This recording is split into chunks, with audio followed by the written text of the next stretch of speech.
दोस्तों, अब सुनिए दूसरा अध्याय।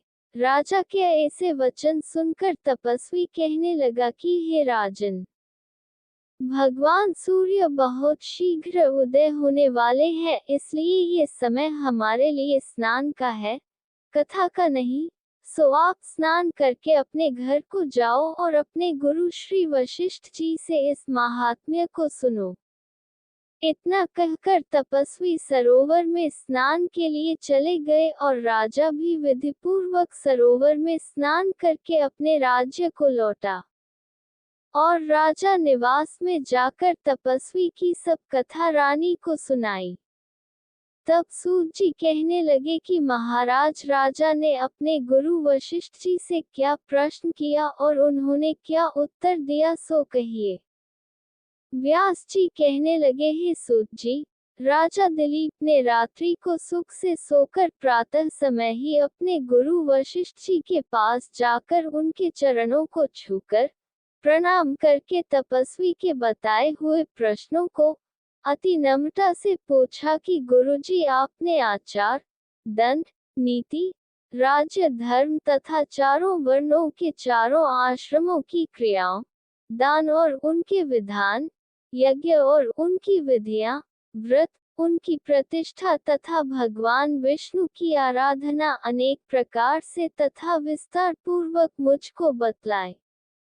अब मैं आपसे माघ मास के स्नान के महात्म्य को सुनना चाहता हूँ।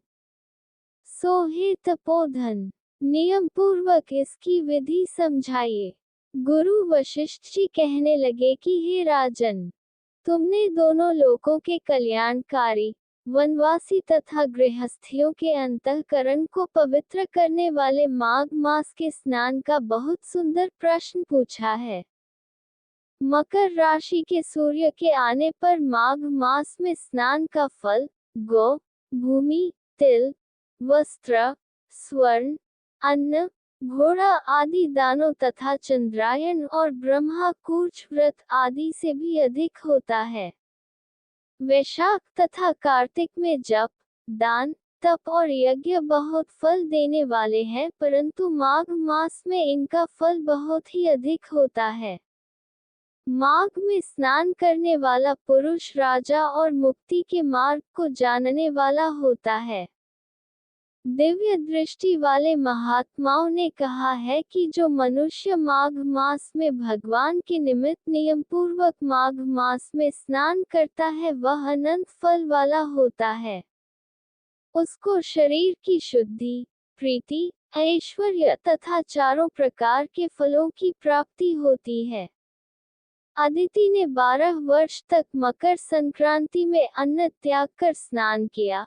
इससे तीनों लोकों को उज्जवल करने वाले 12 पुत्र उत्पन्न हुए।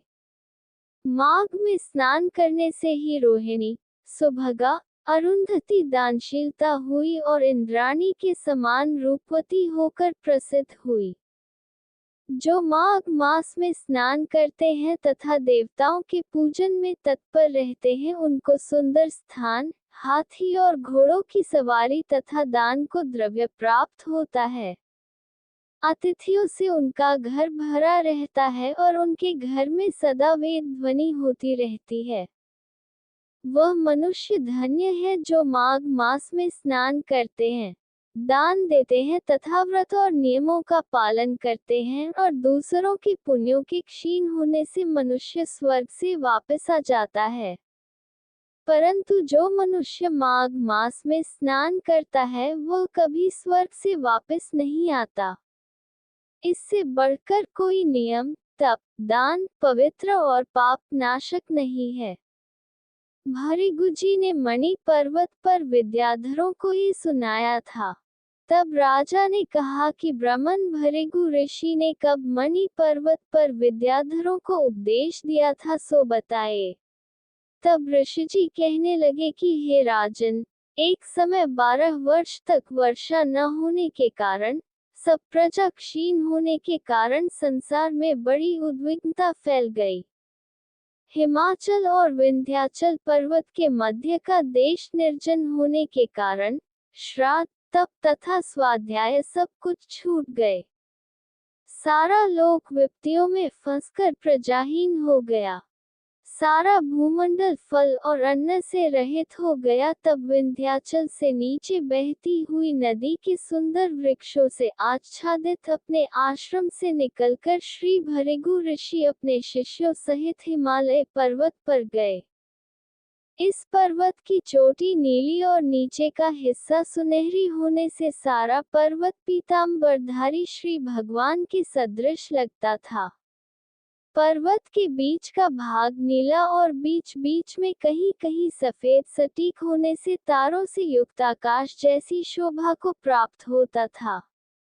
रात्रि के समय वह पर्वत दीपकों की तरह चमकती हुई दिव्य औषधियों से पूरित किसी महल की शोभा को प्राप्त होता था। वह पर्वत शिखाओं पर बांसुरी बजाती और सुंदर गीत गाती हुई किन्नरियों तथा केले के पत्तों की पताकाओं से अत्यंत शोभा को प्राप्त हो रहा था। ये पर्वत नीलम, पन्ना, पुखराज तथा इसकी चोटी से निकलती हुई रंग बिरंगी किरणों से इंद्रधनुष के समान प्रतीत होता था। स्वर्ण आदि सब धातुओं से तथा चमकते हुए रत्नों से चारों ओर फैली हुई अग्निज्वाला के समान शोभायमान था। इसकी कंदराओं में काम पीड़ित विद्याधरी अपने पतियों के साथ आकर रमण करती हैं और गुफाओं में ऐसे ऋषि मुनि जिन्होंने संसार के सब क्लेशों को जीत लिया है, रात दिन ब्रह्म का ध्यान करते हैं और कई एक हाथ में रुद्राक्ष की माला लिए हुए शिव की आराधना में लगे हुए हैं। पर्वत के नीचे भागों में जंगली हाथी अपने बच्चों के साथ खेल रहे हैं तथा कस्तूरी वाले रंग बिरंगे मृगों के झुंड इधर उधर भाग रहे हैं। ये पर्वत सदा राजहंस तथा मोरों से भरा रहता है, इसी कारण इसको हेमकुंड कहते हैं। यहाँ पर सदैव ही देवता और अप्सरा निवास करते हैं। दूसरा अध्याय समाप्त हुआ। कल के वीडियो में तीसरे अध्याय की कथा का श्रवण अवश्य करें। धन्यवाद।